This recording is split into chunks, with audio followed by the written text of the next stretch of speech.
ಹೇಗಿತ್ತು, what the farmer has observed means he could able to identify reduction in number of areas. The present crop, what they are expecting, there is a reduction in number of areas. ಆ ಏರಿಯಲ್ಸ್ ಅಂದ್ರೆ ಒಳಗಡೆ ಕಾಳುಗಳ ಸಂಖ್ಯೆ ಕಡಿಮೆ ಇದೆ, hence we cannot expect good yield. ಕಾಯಿಯ size ಹೆಚ್ಚಿಗೆ ಆಗಲ್ಲ, ಅದೇ ತರ ವೇಟ್ ಕೂಡ ಬರಲ್ಲ ಅಂತ. The reason behind that is improper pollination. Pollination ಸರಿಯಾಗಿ ಆಗಿಲ್ಲ, ಹೂವು ಸರಿಯಾಗಿ ಕಾಯಿ ಕಟ್ಟಿಲ್ಲ. ಹೂವು ಸರಿಯಾಗಿ ಕಾಯಿ ಕಟ್ಟಿಲ್ಲ ಯಾಕೆ? ಅಲ್ಲಿ ಎರಡು ಇಶ್ಯೂ ಇದೆ. ಒಂದು ಪೋಲನ್ಸ್ ಅಂತ ಏನಂತೀವಿ, ಅದ್ರದ್ದು ವಯಬಿಲಿಟಿ, ಪೋಲನ್ ವಯಬಿಲಿಟಿ. ಎರಡನೇದು ಸ್ಟಿಗ್ಮಾ ರಿಸೆಪ್ಟಿವಿಟಿ ಮತ್ತೆ ಕ್ಯಾಲ್ಸಿಯಂ ಅವೈಲಬಿಲಿಟಿ. ಇವು ಎರಡು ಬಹಳ ಇಂಪಾರ್ಟೆಂಟ್. ಪೋಲನ್ ವಯಬಿಲಿಟಿಗೆ ಬೋರಾನ್ ಇಂಪಾರ್ಟೆಂಟ್. ಎರಡನೇದು ಎಷ್ಟು ಜೀವಕೋಶಗಳು, ಅದನ್ನ ಕರೆಕ್ಟಾಗಿ ಕೇಳಿಸ್ಕೊಳ್ಳಿ. ಇದೊಂದು ಬಹಳ ಇಂಪಾರ್ಟೆಂಟ್ ಇಶ್ಯೂ, ಕ್ಯಾಲ್ಸಿಯಂ ಮತ್ತೆ ಬೋರಾನ್ದು ಮ್ಯಾನೇಜ್ಮೆಂಟ್ ಅಲ್ಲಿ. ಸಪೋಸ್ ಒಂದು ಕಾಳು ಏನು ಆ ಒಂದು ದಾಳಿಂಬೆ ಕಾಳಿದೆಯಲ್ಲ, ಅದರಲ್ಲಿ ಜೀವಕೋಶಗಳು number of cells, suppose it is made out of 3000 cells. Another aerial is there, it is made out of 6000 cells. Now subsequently seed ಒಳಗಡೆ ಇರ್ತಕ್ಕಂಥ ಸೀಡ್ ಏನಿದೆ ಏರಿಯಲ್ಸ್ ಅಲ್ಲಿ, it will produce gibberellic acid. Gibberellic acid is GA ಅಂತ ಏನು ಉಪಯೋಗ ಮಾಡ್ತೀವಲ್ಲ, that is what gibberellic acid. It helps to expand or enhance hypertrophy, hyperplasia ಅಂತೀವಿ. It increases the cell size, it increases the cell number. ಅದು activate ಆಗಬೇಕು ಅಂದ್ರೆ there should be sufficient calcium available in the plant. ಯಾಕೆ? Cell division has to be supported by calcium. Cell wall is made out of mainly calcium. ಹಾಗಾಗಿ calcium supplementation before flowering only, if you taken care, there will be sufficient number of cells in the aerials. That means if there are good number of cells, subsequent either seed production of gibberellic acid or external application of gibberellic acid.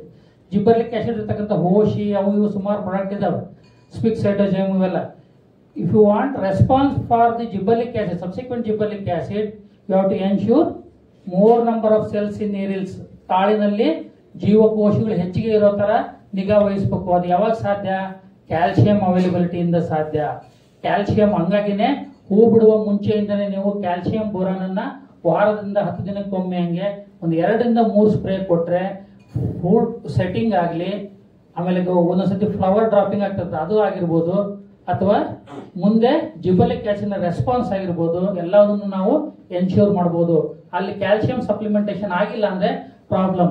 ಇದಕ್ಕೆ link previous slide. That's why calcium ಮತ್ತೆ ಬೋರಾನಿನ ಜೊತೆಗೆ ನಾವು ಕೊಡಬೇಕು. ಎರಡರದು ಅವಶ್ಯಕತೆ ಕೂಡ same ಇದೆ.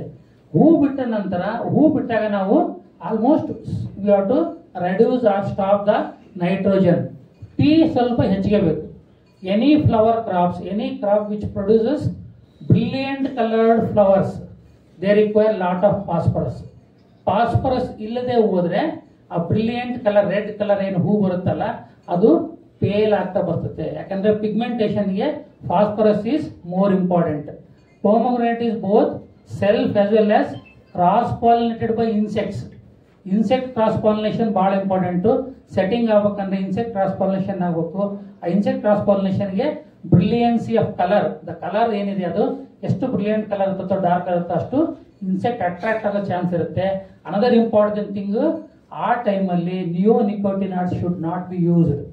ಯಾವ neonicotinoid ಗುಂಪಿನ ಕೀಟನಾಶಕಗಳು, ಇನ್ಸೆಕ್ಟಿಸೈಡ್ಸ್, ಇವು 5 ಬರ್ಗಳ್ರಿ. ಇವು 5ನ್ನ ಫ್ಲವರಿಂಗ್ ಟೈಮಲ್ಲಿ ಯೂಸ್ ಮಾಡಬಾರ್ದು. One is imidacloprid, Confidor super Admire. ಎರಡನೇದು thiamethoxam Actara. Third one acetamiprid, Pride, Manik, Sharp. ಇವು ಕೆಟ್ಟವಂತೆಲ್ಲ ಹೇಳ್ತಿರೋದು. ಫ್ಲವರಿಂಗ್ ಟೈಮಲ್ಲಿ ಅವಾಯ್ಡ್ ಮಾಡ್ರಿ ಅಂತಂದೇಳಿ. ದೆನ್ ಕ್ಲೋಥೈನಡಿನ್, ಡ್ಯಾಂಟಸು ಅಂತ ಬರ್ತೈತಿ, ಕ್ಲೋಥೈನಡಿನ್. ಇವು ಅಷ್ಟನ್ನು ನೀವು ಯಾವುದೇ ಕಾರಣಕ್ಕೂ ಫ್ಲವರಿಂಗ್ ಟೈಮಲ್ಲಿ ಯೂಸ್ ಮಾಡಬೇಡ್ರಿ. ಸಕ್ಕಿಂಗ್ ಪೆಸ್ಟ್ಗೆ ಅದರ್ ಮಾಲಿಕ್ಯೂಲ್ಸ್ ಯೂಸ್ ಮಾಡ್ರಿ. Otherwise fruit problem, setting problem ಮತ್ತೆ ಫ್ಲವರ್ ಡ್ರಾಪ್ ಇಶ್ಯೂ ಬರ್ತದೆ. ಹಾಗಾಗಿ ಈ ಹಂತದಲ್ಲಿ ಪಿ ಮತ್ತು ಕೆ ಹೆಚ್ಚಿಗೆ 1261 ಈ ತರ ನ್ಯೂಟ್ರಿಯೆಂಟ್ ಅನ್ನ ಕೊಡೋದ್ರ ಮೂಲಕ ನಾವು ಆ ಫ್ಲವರಿಂಗ್ ಬಯಾಲಜಿ ಏನಿದೆ we have to support it by proper nutrient. Up to flower development stage we have to supplement calcium and boron. Because ಇಲ್ಲಿ ಫ್ಲವರ್ ಫ್ರೂಟ್ ಕ್ಯಾರೆಕ್ಟರ್ ಬಗ್ಗೆ ಹೇಳ್ತೇನೆ. We are happy that pomegranate can be stored for relatively longer period because of its corky outer pericarp. ಹೊರಗಡೆ ಇರ್ತಕ್ಕಂಥ ತೊಗಟೆ ಕಾರ್ಕಿ ಇದೆ. Cork ಅಂದ್ರೆ ಗೊತ್ತಲ್ಲ, ಬಾಟ್ಲಿಗೆ ಮುಚ್ಚಕ್ಕಿರ್ತಲ್ಲ ಕಟ್ಟಿಗೆ ತರ. Why corky is it is loses moisture but reabsorbs very late. Dry ಆದಾಗ ಲೂಸ್ ಆಗುತ್ತೆ but it reabsorbs little bit late than the arils. ಇದೇ ನಮಗೆ ಸಮಸ್ಯೆ ಮಾಡೋದು. ಅದನ್ನ when I explain the character of fruit I will explain why the corky nature can create problem. ಅಲ್ಲಿವರೆಗೆ ನಾವು micronutrient ಕೊಡ್ತೇವೆ. ವೆನ್ ಫ್ಲವರ್ ಇದು ಫ್ರೂಟ್ ಡೆವಲಪ್ಮೆಂಟ್ ಕಂಪ್ಲೀಟ್ ಆದ್ಮೇಲೆ ಕಾಯಿ ಸೈಜ್ ಎಲ್ಲ ಆಯ್ತು, ಕಲರ್ ಡೆವಲಪ್ಮೆಂಟ್ ಸ್ಟಾರ್ಟ್ ಆಗಬೇಕು, ಶುಗರ್ ಡೆವಲಪ್ಮೆಂಟ್ ಸ್ಟಾರ್ಟ್ ಆಗಬೇಕು ಅನ್ನೋ ಟೈಮಲ್ಲಿ ಪಿ ಮತ್ತು ಕೆ ಲಾಸ್ಟಿಗೆ ಕೆ ನ ಕಂಟಿನ್ಯೂಸ್ ಮಾಡ್ತೀವಿ. ಬಟ್ ಈ ಹಂತದಲ್ಲಿ ಕಲರ್ಸ್ ಎಲ್ಲ ಡೆವಲಪ್ಮೆಂಟ್ಗೆ ದೇರ್ ಆರ್ ಮಾರ್ಕೆಟ್ ಅಲ್ಲಿ ಸುಮಾರು ಪ್ರಾಡಕ್ಟ್ಸ್ ಇದಾವೆ. ಬಟ್ 13-0-45 ಡೇಸ್ ಮತ್ತೆ 30 days before harvest of the fruit 2 spray ಕೊಡೋದ್ರಿಂದ ಫ್ಲವರ್ ಕಲರ್ ಡೆವಲಪ್ಮೆಂಟ್ ಬಹಳ ಚೆನ್ನಾಗಿ ಬರ್ತದೆ. 13-0-45 2 to 3 gram 45 days and 30 days before fruit harvest. ಹಣ್ಣು ಕಟಾವು ಮಾಡುವ 30 ಮತ್ತು 45 ದಿನ ಮುಂಚೆ. ಲಾಸ್ಟಿಗೆ ಇವನ್ ಡ್ರಿಪ್ಪಲ್ ಕೂಡ 0-0-50 0-0-50 ಯೂಸೇಜ್ ಅಲ್ಲಿ ಯಾವುದೇ ಬೆಳೆಯಲ್ಲಿ ಯೂಸ್ ಮಾಡ್ರಿ. ಒಂದು ಇಂಪಾರ್ಟೆಂಟ್ ವಿಷಯ ಇದನ್ನು ಗಮನಿಸ್ಕೊಳ್ರಿ. ಟೆಂಪರೇಚರ್ ಡೌನ್ ಆಯ್ತು ಅಂದ್ರೆ, ನೀವು ಕಾಯಿ ಮಾಗುವ ಹಂತದಲ್ಲಿ ಏನಾದ್ರು ಟೆಂಪರೇಚರ್ ಡೌನ್ ಆಯ್ತು ಅಂದ್ರೆ ಪೊಟ್ಯಾಷಿಯಂ ಅಬ್ಸಾರ್ಪ್ಷನ್ ಸಡನ್ ಆಗಿ ಕಡಿಮೆ ಆಗುತ್ತೆ. ಯಾಕೆ ಕಡಿಮೆ ಆಗುತ್ತೆ ಅಂದ್ರೆ potassium it is exchangeable nutrient. ಬೇರೆ ಎಲ್ಲವೂ ಆಕ್ಟಿವ್ ನ್ಯೂಟ್ರಿಯೆಂಟ್ಸ್ ಒಂದಲ್ಲ ಒಂದು ಕಾಂಪೋನೆಂಟ್ ಬೇಕು. But potassium mainly used as a currency for water. Water ಎಕ್ಸ್ಚೇಂಜ್ಗೆ ಪೊಟ್ಯಾಷಿಯಂ ಯೂಸ್ ಆಗುತ್ತೆ, ಟರ್ಜಿಡಿಟಿಗೆ ಯೂಸ್ ಆಗುತ್ತೆ. That means stiffness, flower fruit arils ಸ್ಟಿಫ್ನೆಸ್ಗೆ ಪೊಟ್ಯಾಷಿಯಂ ಯೂಸ್ ಆಗುತ್ತೆ. ಟೆಂಪರೇಚರ್ ಡ್ರಾಪ್ ಆದ್ರೆ ಟ್ರಾನ್ಸ್ಪಿರೇಷನ್ ಕಡಿಮೆ ಆಗುತ್ತೆ. ಟ್ರಾನ್ಸ್ಪಿರೇಷನ್ ಕಡಿಮೆ ಆದ್ರೆ ವಾಟರ್ ಅಬ್ಸಾರ್ಪ್ಷನ್ ಕಡಿಮೆ ಆಗುತ್ತೆ. ವಾಟರ್ ಅಬ್ಸಾರ್ಪ್ಷನ್ ಕಡಿಮೆ ಆದ್ರೆ ಪೊಟ್ಯಾಶ್ ಅಪ್ಟೇಕ್ ಆಗಲ್ಲ. ನೀವೆಷ್ಟೇ ಕೆಳಗಡೆ ಟ್ರಿಪಲ್ ಕೊಟ್ರು 0-0-50 ಅಬ್ಸಾರ್ಬ್ ಆಗಲ್ಲ. ಟೆಂಪರೇಚರ್ 35ಕ್ಕಿಂತ ಕಡಿಮೆ ಆದ್ರೆ immediately you have to start potassium supplementation by foliar application. Spray ಮಾಡೋದನ್ನ ಅನಿವಾರ್ಯ. Otherwise potassium deficiency that means shortage ಆಗುತ್ತೆ. ಪೊಟ್ಯಾಷಿಯಂ ಶಾರ್ಟೇಜ್ ಆತಪ್ಪ ಅಂದ್ರೆ ನಿಮ್ಗೆ ಶುಗರ್ ಡೆವಲಪ್ಮೆಂಟ್ ಆಗೋದಿಲ್ಲ, ಮತ್ತೆ ಬೇರೆ ಅದು ಫ್ರೂಟ್ ಎಕ್ಸ್ಪಾನ್ಷನ್ ಅದು ಏನ್ ಸೈಜ್ ಬರ್ಬೇಕಲ್ಲ ಅದು ತೊಂದರೆ ಆಗುತ್ತೆ. ಅದನ್ನೊಂದು ಸ್ವಲ್ಪ ಗಮನದಲ್ಲಿ ಇಟ್ಕೊಂಡ್ರೆ 0-0-50 ಪೊಟ್ಯಾಷಿಯಮ್ ಯಾವುದೇ ಕಾರಣಕ್ಕೂ 35 ಡಿಗ್ರಿಗಿಂತ ಟೆಂಪರೇಚರ್ ಕಡಿಮೆ ಆದ್ರೆ ನೀವು ಪೊಟ್ಯಾಷಿಯಂ ಫೋಲಿಯರ್ ಅಪ್ಲಿಕೇಶನ್ ಕೊಡಲೇಬೇಕು. ಡ್ರಿಪ್ಪಲ್ ಕೊಟ್ಟದ್ದು ಮಣ್ಣಲ್ಲೇ ಉಳಿಯುತ್ತೆ. ಲಕ್ಕಿಲಿ ಬೇಸಿಗೆಯಲ್ಲೇ ಬರುತ್ತೆ ದಾಳಿಂಬೆ. ಕೆಲವೊಮ್ಮೆ ಈ ಮಳೆಗಳು ಬರ್ತವೆ. ಫೆಬ್ರವರಿ ಮಾರ್ಚ್ ಅಲ್ಲಿ ಏನಾದ್ರು ಮಳೆ ಬಂದು ಟೆಂಪರೇಚರ್ ಡೌನ್ ಆದಾಗ ನೀವು ಅದನ್ನ ಫಾಲೋ ಮಾಡಬೇಕಾಗುತ್ತೆ. ಇದು ಬಹಳ ಇಂಪಾರ್ಟೆಂಟ್. ಇದ್ರ ಬಗ್ಗೆ ಸ್ವಲ್ಪ ಎಲ್ಲರೂ ಕರೆಕ್ಟ್ ಆಗಿ ಕೇಳಿಸ್ಕೊಳ್ರಿ. ಎಲ್ಲಾ ಪ್ರಾಬ್ಲಮಿನ ಉಗಮ ಸ್ಥಾನ ರೆಸ್ಟ್ ಮತ್ತೆ ಸ್ಟ್ರೆಸ್. ರೆಸ್ಟ್ ಅಂದ್ರೆ ಏನಪ್ಪಾ, ನೀವು ಯಾರು ಹುಷಾರಿಲ್ಲ ಅಂದ್ರೆ ಡಾಕ್ಟರ್ ತಗ ಹೋಗ್ತೀರಿ. If you go to a doctor will suggest you take rest for 1 week. Take rest for 1 week ಅಂದ್ರೆ ಅವತ್ತಿಂದ ನೀವು ಊಟನೇ ಮಾಡಲ್ವಾ?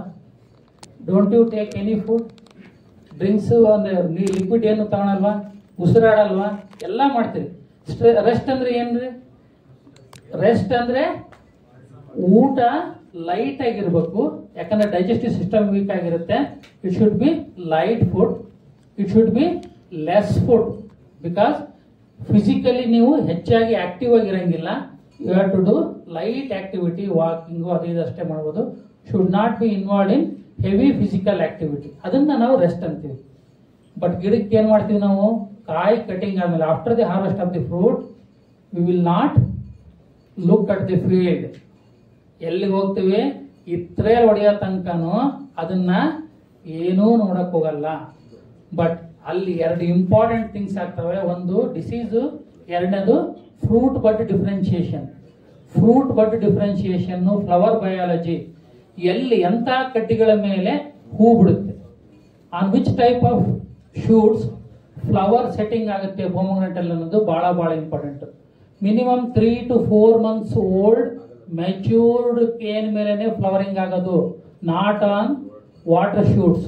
ವಾಟರ್ ಶೂಟ್ ಮೇಲೆ ಫ್ಲವರಿಂಗ್ ಆಗಲ್ಲ.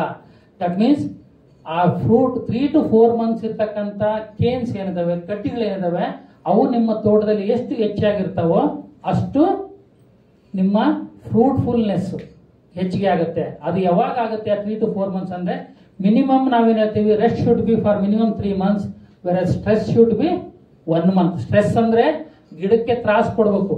ಫಸ್ಟ್ಗೆ ಹೇಳಿದೆ ಬಯಾಲಜಿ ಏನಿದೆ, ಬಾಟ್ನಿ ಕ್ರಾಪ್ ಇಂದು, ಅದು ವರ್ಷ ಪೂರ್ತಿ ಹೂ ಬಿಡುವಂತ ಗಿಡ. ಅದಕ್ಕೆ ನಾವು ಸ್ವಲ್ಪ ತ್ರಾಸ್ ಮಾಡಿದ್ರೆ, ನೀರು ಗೊಬ್ಬರ ಇರ್ಲಾರ್ದಂಗೆ ಆ ರೆಸ್ಟ್ ಪೀರಿಯಡ್ ಅಲ್ಲಿ ನೀರು ಕೊಡಬೇಕು, ಗೊಬ್ಬರ ಕೊಡಬೇಕು, ಮೈಕ್ರೋನ್ಯೂಟ್ರಿಯೆಂಟ್ ಕೊಡಬೇಕು, ಕಡ್ಡಿಗಳು ಬಲಿಲಿಕ್ಕೆ ಏನ್ ಬೇಕೋ ಅದನ್ನ ಮಿನಿಮಮ್ ಕೊಡಬೇಕು. ಬಟ್ ಚಿಗುರು ಬರೋ ತನಕ ಕೊಡೋದು ಬೇಕಾಗಿಲ್ಲ.